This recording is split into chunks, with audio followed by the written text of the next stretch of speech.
नमस्कार दोस्तों, आपका हमारे YouTube चैनल कैरियर कोच पे स्वागत है।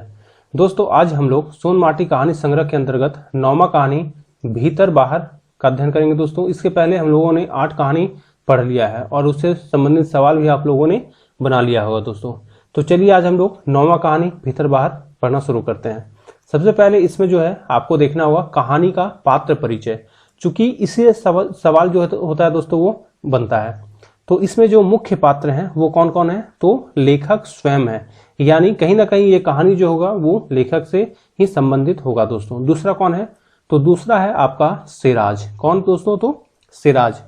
तीसरा कौन है दोस्तों, तो तीसरा है आपका इबादत खां, यानी सिराज के पिता। कौन दोस्तों, तो इबादत खां यानी सिराज के ये पिता हैं। तो ये 3 आपके मुख्य पात्र हैं। कौन कौन, तो एक तो लेखक स्वयं हो गए, दूसरा सिराज और तीसरा इबादत खां। इन पात्रों को आप जो है याद रखिएगा। दोस्तों अब देखिए ये कहानी जो है किस चीज पे आधारित है, ये भी आपको ध्यान में रखना होगा। तो ये जो कहानी है ये सांप्रदायिक सौहार्द पर आधारित है। किस पे, तो सांप्रदायिक सौहार्द पर आधारित है।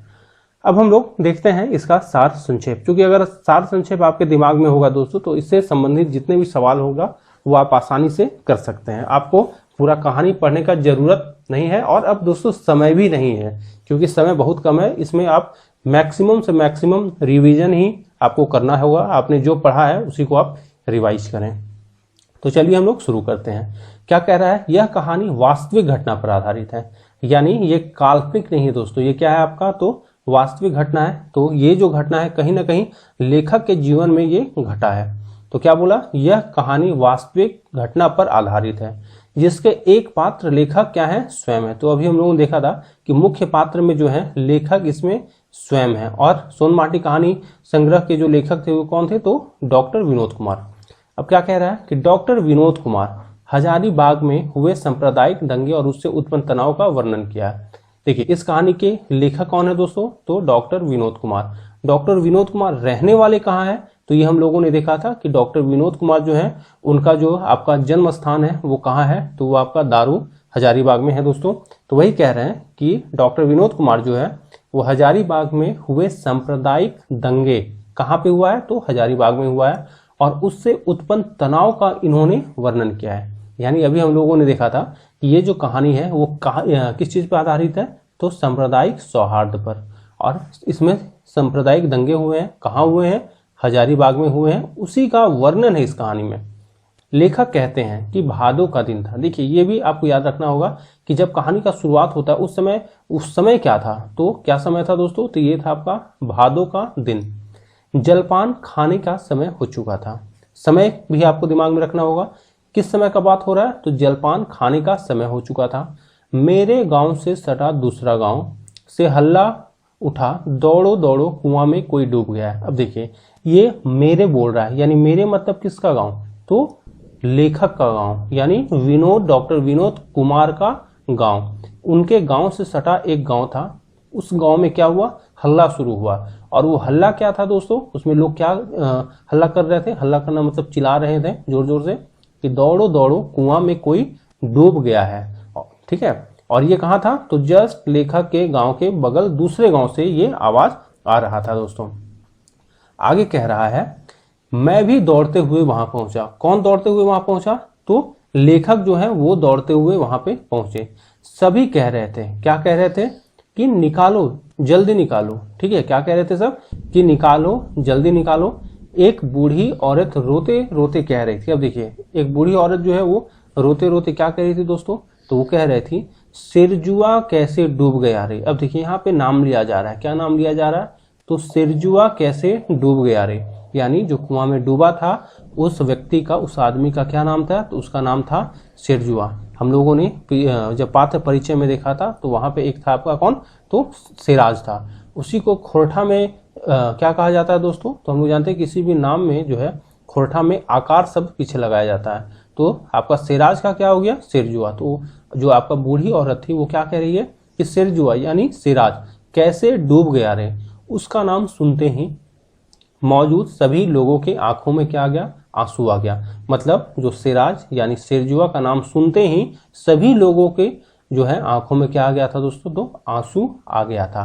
यानी वो जो है इतना बढ़िया यानी अच्छे व्यक्ति होगा तभी तो उसके नाम पे जो है सभी लोग जो है वो उनकी आंखों में आंसू आ गया। तो अब कह रहा है कि शेरजुआ जो है अपने बाप इबादत खां की तरह ही नेकदिल इंसान था। अब ध्यान दीजिएगा, हम लोग मुख्य पात्र में क्या देखे थे कि एक तो आपका सिराज था, दूसरा उसके पिता जो थे वो क्या थे, इबादत खां। तो कह रहा है इसमें कहानी में कि शेरजुआ अपने बाप इबादत खां की तरह ही नेकदिल इंसान था। वो नेकदिल इंसान था, इसी कारण सभी लोग जो हैं उनके जो है आंखों में आंसू आ गया था। तो वही इसमें कहा जा रहा है कि वो जो है अपने पिता की तरह ही नेकदिल इंसान था। इबादत खां क्या कह रहा है, इबादत खां बिना किसी जाति धर्म के भेदभाव किए हर इंसान का मदद करने के लिए तैयार रहता था। यानी इबादत खां का बात कर रहा है, यानी शेरजुआ के पिता के बारे में बोला जा रहा है कि वो सभी लोगों का मदद करते थे बिना देखे हुए, क्या देखे हुए कि वो कौन से जाति का है, वो कौन सा धर्म का है। मतलब उनके लिए जो है जाति धर्म जो है कोई भी मायने नहीं रखता था। किस लिए, अगर कोई उनसे मदद मांगे तो वो बिना जाति धर्म देखे हुए सभी लोगों का मदद करते थे। और उसी प्रकार उसी तरह जो है शेरजुआ भी था, वो भी बिना किसी धर्म जाति के देखे हुए दूसरे लोगों का मदद करता था दोस्तों। तो वही कहा जा रहा है इसमें कि उसने अपने परिश्रम और लगन से एक टेम्पो भी खरीदा था। उसने क्या खरीदा था दोस्तों, तो एक टेम्पो भी खरीदा था। गांव भर में ढेर आदमी के विपत्ति में हमेशा मदद करने वाला, रात में अगर कोई बीमार हो जाए तो उसे अस्पताल ले जाने के लिए भी तुरंत तैयार हो जाता था। क्या कह रहा है इसमें कि उसने जो है एक टेम्पो खरीदा था, ठीक है, और गांव भर में ढेर आदमी, भी ढेर आदमी मतलब गांव भर में बहुत सारे ऐसे लोग थे कि अगर उनको कोई विपत्ति आ जाए, मतलब उनको अगर कोई समस्या आ जाए तो वो हमेशा मदद करने के लिए क्या होता था, तैयार रहता था। कौन, तो इबादत खां और उसका जो है बेटा, वो दोनों, ठीक है। कह रहा है कि अगर कोई बीमार हो जाए तो अस्पताल ले जाने के लिए भी वो तुरंत तैयार हो जाता था। अगर रात में मान के चलिए कोई बीमार हो जाए, चूंकि ये कहानी जो चल रहा है दोस्तों वो कहाँ चल रहा है, गांव में चल रहा है, गांव का कहानी है। और अगर कोई बीमार पड़ जाता है तो उसको आपको शहर लेके जाना होता है, क्योंकि अस्पताल जो होते हैं वो शहर में ही होते हैं। तो रात में कैसे जाएगा भाई, तो कैसे जाएगा, तो चूंकि इसके पास टेम्पू था तो सभी लोग जो है इसके पास जाते थे कि भाई आप हम मेरा जो है वो मदद कीजिए। तो वो बिना झिझके, बिना किसी आपका जाति धर्म देखे हुए अपना टेम्पू लेके जो है उस बीमार व्यक्ति को अस्पताल पहुंचा देता था, यानी वो तुरंत मदद करने के लिए तैयार हो जाता था। आगे कह रहा है किसी को भी मदद करने से पीछे नहीं हटता था। क्या कह रहा है कि पीछे नहीं हटता था। जैसा बाप वैसा ही बेटा, क्या बोला कि जैसा बाप यानी जैसा इबादत खां वैसा ही उसका बेटा कौन, शेरजुआ। बोल रहा है जैसा बाप वैसा ही बेटा। शेरजुआ भी किसी की मदद करने में कभी भी नहीं हिचकिचाता था। लेखक कहते हैं कि एक बार की बात है। अब देखिए, ये तो यहाँ तक तो बात हो गया था दोस्तों कि शेरजा और उसके पिता इबादत खां के बारे में कि वो कैसे लोग थे। अब यहाँ से शुरू हो रहा है क्या कि यहाँ से एक कहानी शुरू हो रहा है, किसके बारे में, तो शेरजा के बारे में, ठीक है।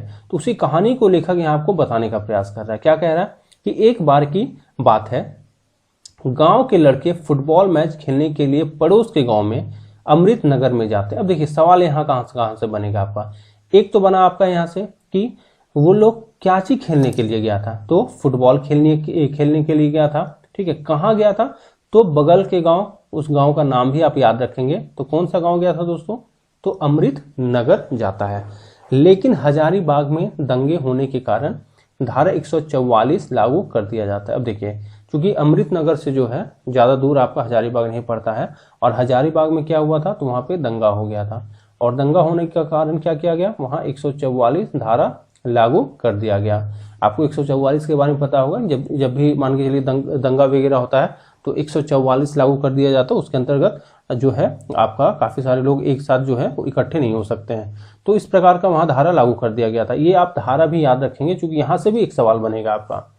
इतना सुनने के बाद हमारे टीम का कप्तान शेरजुआ बोला, क्या बोला कि खेल आज ही होगा, और ऐसा ही हुआ। देखिए क्या कह रहा है कि इतना सुनने के बाद हमारे टीम का कप्तान शेरजुआ कहा, क्या कहा, ध्यान दीजिए, कहा, यहाँ कहा नहीं है, कहा मतलब उसने बोला, ठीक है। किसने बोला, तो शेरजुआ ने बोला। क्या बोला कि खेल जो है वो आज ही होगा, और ऐसा ही हुआ।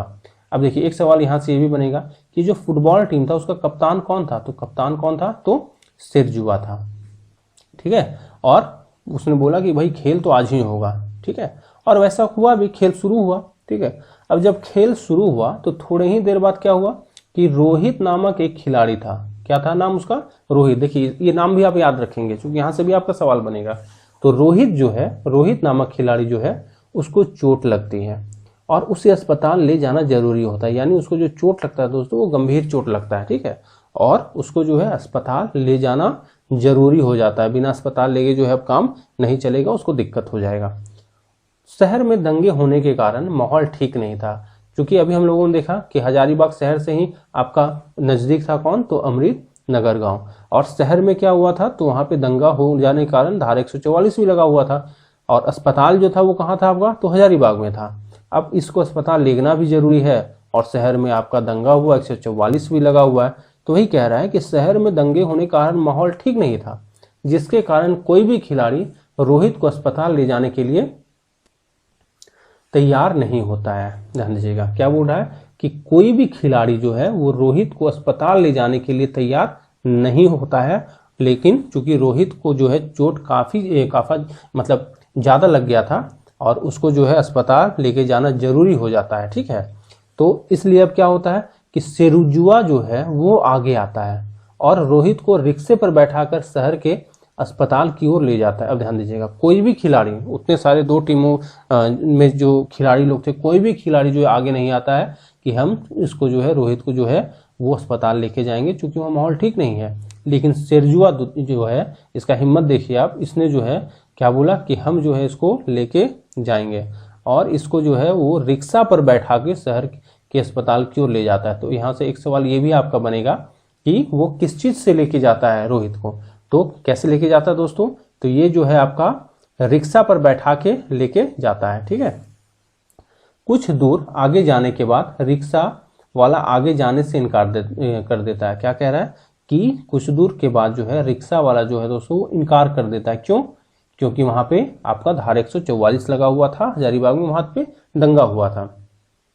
ऐसे में शिरजुआ ने रोहित को अपने कंधे पर बिठाकर अस्पताल ले जाता है। यानी शिरजुआ जो है वो ये नहीं देखता है कि अब वहां पे जो है धारा 144 लगा हुआ है कि क्या है, चूंकि अब रोहित को दिखाना जरूरी है तो वो उसको अपने कंधे पर ही बैठाकर जो है अस्पताल ले जाता है और डॉक्टर को दिखाकर वापस घर गांव लौट आता है। यानी अब जो है दिखाकर उसको रोहित को और फिर से वो वापस अपने गांव लौट आता है। रात में शिरजुआ सोचता है, अब ध्यान दीजिएगा, ये सब चीजें होने के बाद, ठीक है, रात में वो क्या सोचता है शिरजुआ कि एक आदमी दूसरे आदमी के खून का प्यासा हो गया। ध्यान दीजिएगा, वो क्या सोच रहा है कि एक आदमी जो है वो दूसरे आदमी के खून का क्या हो गया दोस्तों, तो प्यासा हो गया है। सभी किसी का बुद्धि भ्रष्ट हो गया है। ध्यान दीजिएगा, क्या कह रहा है, क्योंकि दंगे में क्या होता है, दंगे में तो लोग एक दूसरे को ही मारते हैं। ठीक है, एक दूसरे को खून का प्यासा हो जाते हैं, एक दूसरे का कत्ल कर देते हैं। तो वही कह रहा है कि एक आदमी दूसरे आदमी का खून का प्यासा हो गया है। सभी लोगों का जो है क्या हो गया, बुद्धि भ्रष्ट हो गया है। सभी लोग एक दूसरे के जान लेने पर तुले हुए हैं, जिसके कारण सांप्रदायिक जहर फैल रहा है। ध्यान दीजिएगा, सांप्रदायिक क्यों, क्योंकि वहां पे हिंदू और मुस्लिम के बीच जो है वो दंगा हुआ था। तो वही उसके दिमाग में चल रहा है रात में सोते समय। ठीक है, क्या सोच रहा है आगे कि शहर से तो अच्छा हम लोगों का है जहां आज तक कोई दंगा नहीं हुआ। वो क्या कह रहा है कि जब भी सुनते हैं ये जो दंगा होता है वो कहाँ होता है दोस्तों, शहर में होता है। उससे अच्छा तो उसका गांव ही है जहां पे आज तक कोई दंगा नहीं हुआ है। चाहे वह हिंदू हो मुसलमान हो, सब मिलजुल कर रहते हैं। वो क्या कह रहा है, चाहे हिंदू हो मुसलमान हो, सब यहाँ पे मिलजुल कर रहते हैं। जैसा कि सब एक ही परिवार के क्या है, आदमी हैं। जैसे एक परिवार में जो है सभी लोग मिलजुल कर रहते हैं, वैसे ही जो है गांव में हिंदू मुस्लिम जो है वो आपस में एक परिवार के जैसे रहते हैं। आपका हिंदू का जब त्योहार होगा तो उसमें जो है मुस्लिम जो है समुदाय वो आके उसमें शिरकत करेगा। जब आपका मुस्लिम का होगा तो उसमें हिंदू लोग जाते हैं। तो वही कह रहा है कि वहां पे ये लोग एक परिवार के जैसे रहते हैं। तो फिर वही शहर से तो अच्छे हम लोग गांव के लोग हुए कि यहाँ पे कोई दंगा नहीं होता है। यदि शहर के लोग भी इसी तरह से रहते तो यह धरती क्या हो जाता, स्वर्ग हो जाता। देखिए क्या सोच रहा है कि अगर शहर के लोग भी जो है हम गांव के जैसे रहते हैं तो धरती क्या हो जाता, स्वर्ग हो जाता। इतना कहकर उसकी आंखों से आंसू छलक जाते हैं। क्या कह रहा है, इतना कहते हुए जो है उसकी आंखों से आंसू छलक जाते हैं। लेखक कहते हैं कि मेरा कॉलेज जाने का समय हो गया था। अब ध्यान दीजिएगा, ये तो है इसके बारे में, किसके बारे में, तो आपका सिरजुआ के बारे में कि वो ऐसे सोच रहा था। अब लेखक अपने बारे में कह रहे हैं कि मेरा कॉलेज जाने का समय हो गया था तो मैं कॉलेज चला गया। क्या बोल रहा है कि मैं तो कॉलेज चला गया, कौन जानता था कि कल क्या होगा। अब ध्यान दीजिएगा, यहाँ ये भविष्य का बात कर रहा है कि अब कल कौन जानता था कि कल क्या होगा। ठीक दशहरा का दिन नजदीक आ चुका था। अब देखिए ये समय भी आपको याद रखना होगा, कब, तो दशहरा का दिन नजदीक आ चुका था। सिरजुआ जलपान करके नहाने के लिए कुआं पर पहुंचा। कहाँ पहुंचा दोस्तों, तो वो कुआं पर पहुंचा। कहाँ पे नहाने के लिए, तो कुआं पे नहाने के लिए, ठीक है। पैर फिसलने के कारण वह कुआं में डूब गया। अब देखिए जब हम लोग कहानी का शुरुआत किए थे उसमें वहां पे बोला गया था कि जलपान के समय हुआ था और दूसरे गांव से हल्ला हुआ क्या कि दौड़ो दौड़ो कोई कुआं में डूब गया। वही चीज यहाँ पे कहा जा रहा है। कौन डूबा था, तो सिरजुआ डूबा था। कब डूबा था, तो देखिए वो नहाने के लिए गया कुआं पे, कब, तो जलपान के समय, और वहां कुआं में डूब गया और क्या हो गया, मर गया, ठीक है। यानी सिरजुआ की जो है वो क्या हो गई, मृत्यु हो गई। सिरजुआ के मृत्यु के बाद पूरा गांव गम के सागर में डूब गया। क्या कह रहा है कि सिरजुआ के बाद जो है मृत्यु के बाद पूरा गांव गम के सागर में डूब गया। क्यों, क्योंकि सिरजुआ जो है एक नेक दिल इंसान था, एक बहुत ही अच्छा आदमी था, वो सभी का मदद करता था, ठीक है। कई महिलाएं तो दहाड़ मार मार कर रो रही थी। क्या कह रहा है कि बहुत सारी ऐसे महिलाएं थी जो दहाड़ मार मार के रो रही थी। इस प्रकार दोस्तों ये कहानी जो है यहीं पे समाप्त हो जाता है। अब अगर हम बात करें कि एक सुखान कहानी है कि दुखान, तो किस प्रकार का कहानी होगा, दुखान, चूंकि इसमें जो है अंततः जो है वो उसकी मृत्यु हो जाती है, ठीक है। तो इस प्रकार से दोस्तों ये आपका सोन माटी कहानी संग्रह के अंतर्गत हम लोगों ने 9वां कहानी जो है दोस्तों वो हम लोगों ने आज देख लिया। इसके पहले अगर आपने 8 कहानी नहीं देखे होंगे तो कृपया उसे भी देख लें। अब चलिए दोस्तों मिलते हैं हम लोग अगले सेशन में, तब तक के लिए धन्यवाद।